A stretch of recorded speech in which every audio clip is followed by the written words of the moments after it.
Okay, so one last little piece related to the gas law topic are the deviations from ideal gas behavior. In other words, when do gases not act like perfect little wonderful gases that we'd love them to be, ideal gases, and when do they act like real gases? When do those two behaviors deviate?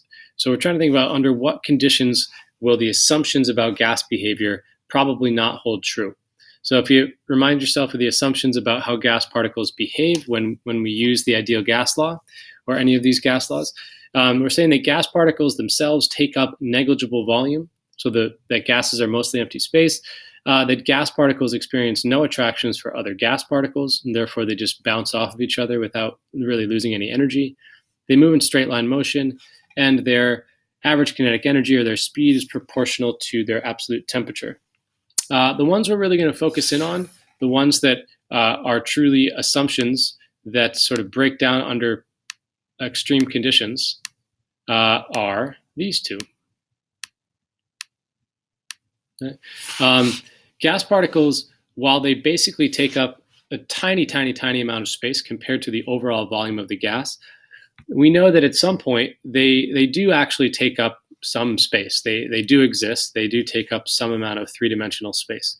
So if you can make the volume of a gas small enough, okay, and usually the way that you're going to make the volume really, really tiny is by making the pressure really, really big.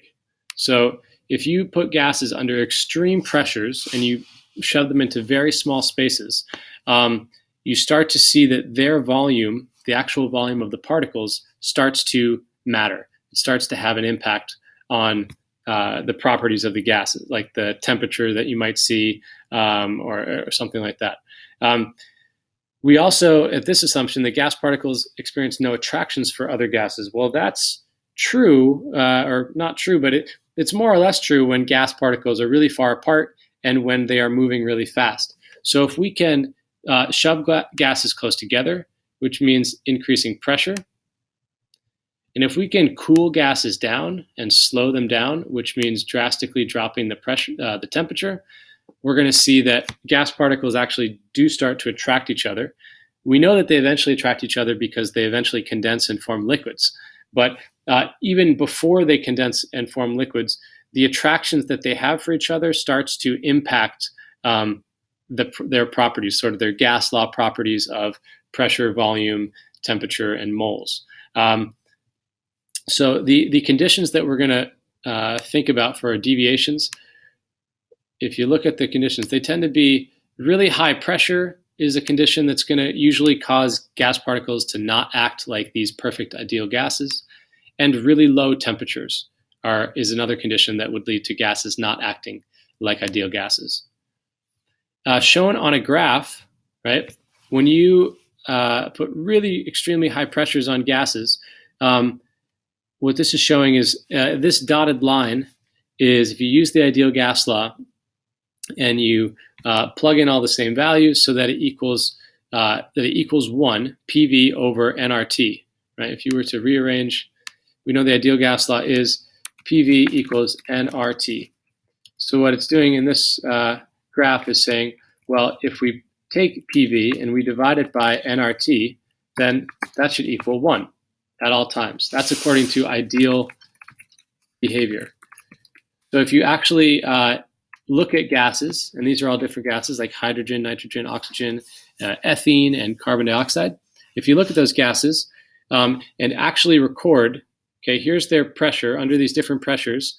When we plug in their actual volume and the actual temperature of those gases, what values do we get out? Well, it turns out that it can be drastically, drastically different than what we'd predict. Now, these pressures are super high. Normal atmospheric pressure is 1 atmosphere. So 1 atmosphere, 1 ATM is way down here, even closer to the origin than that. So you can see that at 1 atmosphere, most of the gases are pretty much right at the ideal gas behavior. So that's why for our normal lab stuff that we do where gases are at normal pressure, it's not such a big assumption to say that gases behave ideally. Most of them do pretty much behave ideally close to room pressure. But now we're talking 200 times normal pressure, 400 times, 1,000 times normal pressures. These are huge, huge, massive pressures, and that's where you start to throw off how gases behave. If you notice, mostly gases eventually their values are all too high for this equation, which implies that this part of the equation ends up being too big. And for me, the reason I would give is that when you shove them into that small space, the ideal gas behavior predicts that they would just keep getting smaller and smaller and smaller, because as pressure goes up, we expect that the volume will go down in an inverse relationship. But eventually, remember, those gas particles, they actually take up some space. And so it can't get as small as we would predict. So this volume value ends up being bigger in reality than the ideal gas law predicts. And that's why these values are really high. That's a bit more detail than I think you'd be expected to know on the IB exam. I think they really just want you to know that at high pressures and at really low temperatures, gases start to stray from our ideal predictions. This sort of chart at the bottom just helps you think about why. It's a real versus ideal gas equation. In an ideal gas, they have no volume and no forces of attraction between the particles. But in real gas, they do have volume and they do have intermolecular attractions between the particles. So when you have a pressure increase, the molecules get close together and forces of attraction can exist. And so that causes them to deviate. So at first, as you increase pressure, you may allow particles to have attractions with one another, which will pull them close together. And this could also happen as you cool things down. The kinetic energy gets low, the molecules get close together, and the attractions get stronger. So low temperatures and high pressures can put gases near each other, and that can allow their attractions to actually have an impact on how they behave. And if you get the gases really, really, really close together with extremely high pressures, then the volume of the gas particles is going to end up mattering.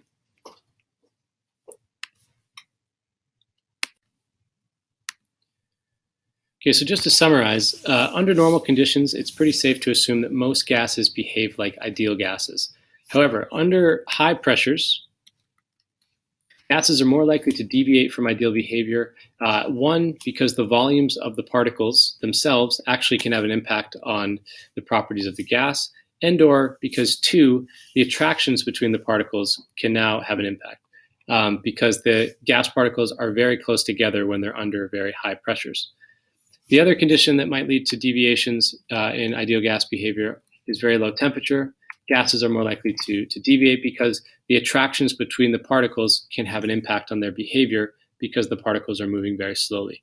You are not expected to know specific deviations, nor are you expected to know examples of gases that deviate under different conditions. You're just supposed to know these general principles for that real gases don't always behave like ideal gases.